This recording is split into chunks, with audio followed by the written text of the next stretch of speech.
ఐపీఎల్లో మెరుపులు మెరిపించే శివం దూబే టీమిండియా తరపున మాత్రం ఆ స్థాయిలో రాణించలేకపోతున్నాడు. టీ20 వరకు అయితే ఓకే, అది కూడా కాస్త బెటర్ పర్ఫార్మెన్స్ అంతే. ఆల్రౌండర్ కాబట్టి తనని టీంలో కంటిన్యూ చేస్తున్నారు. ముఖ్యంగా టీ20 వరల్డ్ కప్ టీమిండియా ఇటీవలే గెలిచింది. ఆ వరల్డ్ కప్లో సైతం దూబే అయితే ఆశించిన స్థాయిలో రాణించలేదు. అయితే ఫైనల్లో చిన్న క్యామియో బ్యాటింగ్ ఆడడంతో టీమిండియా మంచి స్కోర్ సాధించడం, ఆ తర్వాత న్యూజిలాండ్పై గెలిచి వరుసగా రెండోసారి టీ20 వరల్డ్ కప్ గెలిచిన సంగతి తెలిసిందే. అయితే ఇప్పుడు ఇంగ్లాండ్ టూర్లో మాత్రం శివం దూబే వైఫల్యం, ఫెయిల్యూర్స్ స్పష్టంగా కనబడుతున్నాయి. బ్యాటింగ్, బౌలింగ్, ఫీల్డింగ్ అన్ని డిపార్ట్మెంట్లలో కూడా శివం దూబే పూర్తిగా టీంకు భారం అవుతున్నాడు.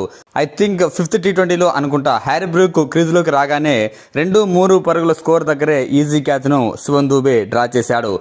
పూర్తిగా కన్ఫ్యూజ్ అవుతున్నాడు శివం దూబే ఫీల్డింగ్ సమయంలో కూడా. ఆ తర్వాత బ్రూక్ ఆ క్యాచ్ డ్రాప్ కావడంతో భారీ ఇన్నింగ్స్ చేయడం, ఇంగ్లాండ్ భారీ స్కోర్ చేయడం, టీమిండియా చిత్తుగా ఓడిపోవడం, క్లీన్ స్విప్ కావడం అన్నీ జరిగిపోయాయి.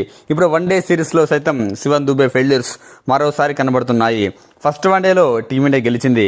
శివం దూబేకు బ్యాటింగ్ ఆర్డర్లో అవకాశం రాలేదు అంటే ఇక్కడ టీం మేనేజ్మెంట్ కూడా తనపై కాస్త నమ్మకాన్ని కోల్పోతోంది అని స్పష్టంగా తెలుస్తోంది. ఎందుకంటే బ్యాటింగ్ ఆర్డర్లో శివం దూబే కంటే ముందు అక్షర్ పటేల్, వాషింగ్టన్ సుందర్లను ఆడించింది. దీన్ని బట్టే అర్థం చేసుకోండి, తనని కాస్త నమ్మడం లేదు.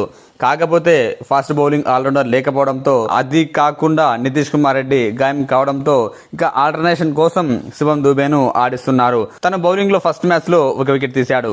బ్యాటింగ్ అవకాశం రాలేదు, టీమిండియా గెలిచింది, కనిపించలేదు. ఇక సెకండ్ వన్డేలో అయితే అతని బ్యాటింగ్ దారుణంగా కొనసాగింది. ఫస్ట్ బంత్కే డకౌట్ అయ్యాడు. నిజానికి విరాట్ కోహ్లీ అలాగే శ్రేయస్ అయ్యర్ క్రీజ్లో ఉన్నంతసేపు పరుగులు బాగా వచ్చాయి. 25 ఓవర్లకు ఆల్మోస్ట్ 135-140 పరుగులు చేసింది టీమిండియా. మంచి పార్ట్నర్షిప్ కూడా బిల్డ్ అయింది.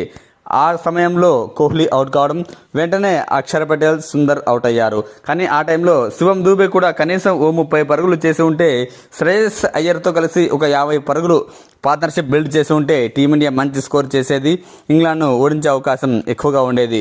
కానీ అలా కాదు. శివం దూబే ఫస్ట్ బంత్కే జఫ్రా ఆర్చర్ బౌలింగ్లో రిటర్న్ క్యాచ్ ఇచ్చి అవుట్ అయ్యాడు. ఇంగ్లాండ్ పిచ్లపై శివం దూబే బ్యాటింగ్లో పూర్తిగా ఫెయిల్ అవుతున్నాడు.